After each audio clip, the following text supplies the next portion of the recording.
My name's Debra. Born and grew up in Port Macquarie, lovely relaxed town at the time. Spent a lot of the time at the beach, probably a bit isolated from all things art. So I did art right through high school and just loved it. Wagged every other lesson that I could in year 11 and 12 and spent time in the sand dunes hiding and drawing, sunbaking. I had a great tan, which is terrible. These days you wouldn't do it. But anyway, and then I'd rock up to school for art and sometimes English, but only art. So I was a bit of a naughty girl. I had, and I guess I was always pretty much a loner, just kept to myself a lot too, I think. And I was an only child. My brothers virtually had left home by the time I was born. So yeah, my parents were a lot older than normal. They were grandparents' age of other parents. So I guess I was a bit of a loner kid in that way. And maybe that's just the nature of the beast, I'm not sure. So after, I guess, with school, leaving there, and as I said, went nursing and down to Sydney, and then went to art school in Sydney, and then met my future husband. We were married and moved up to Queensland with his work into Brisbane, and I was so excited. I'd always wanted to, Brisbane and the Gold Coast and the Sunshine Coast was just the ants' pants, so it was a great move. And the light was so different up here as well from what it was in Sydney, obviously a lot brighter. And then of course the Queenslanders, which were noisy boys, the Queenslander homes, which were just so different from the Sydney homes and just so beautiful. So it was instant love, absolutely. And the river running through, and Alex was actually, my husband came up to work at CSR Sugar Refinery, which was then across the river next to the Powerhouse Museum and has now been made into Cutter's Landing. So there's a lot of history there too that we've had in connection with the river and Brisbane itself. And there's probably is a lot of nostalgia, as you can see, with all the junk that I've got in my studio. But a lot of the toys or the dolls that I've got there were dolls that I had as a child that I've rebought.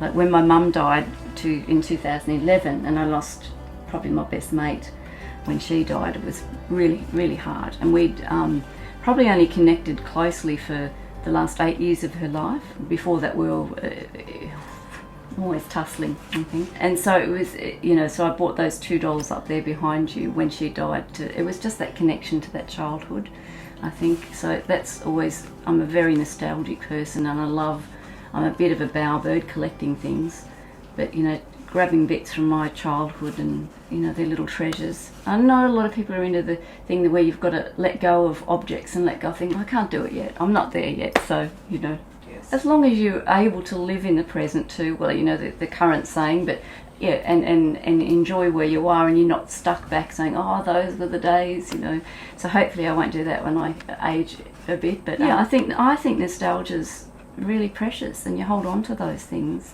inside, and it all makes you who you are anyway, good and bad.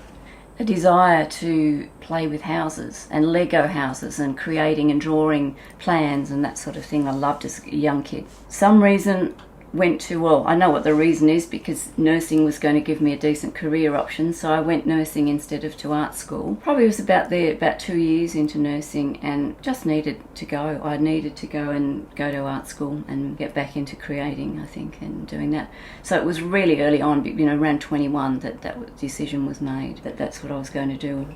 I've been doing cityscapes for about 15 years now. I think it's around 15, and I actually started for a solo show that I had back in 2002. I did a series of artworks that had cloth nappies on the line, which was indicative of the time I was in my life at that moment with raising children, not being able to paint too much, and the view of the world was hidden by a clothesline full of nappies. And in the exhibition, everyone loved them, and loved, particularly mothers, really, and got the idea of what I was saying. People suggested, could you do me a painting but without the nappy and have the houses?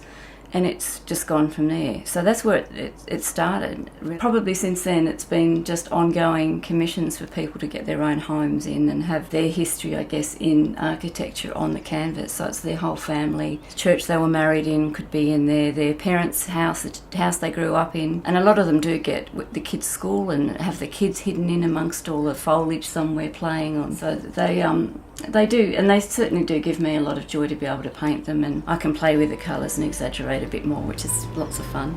there is for me an underlying element of questioning our heritage and our loss of heritage in our buildings. Preserving a lot of these buildings that are in these paintings have now been pulled down, which is really sad. So I guess in some way they're recording history that we are losing quite rapidly as well. And I think they help people to appreciate how beautiful, intrinsically beautiful this city is with this type of architecture, and how disappointing it is for that to be lost. I mean, I'm fortunate now that it's after 35 years of being a poor penniless artist that it's finally coming together. It's taken a while, but it's been a really fabulous journey, and Brisbane to me is a city filled with confetti.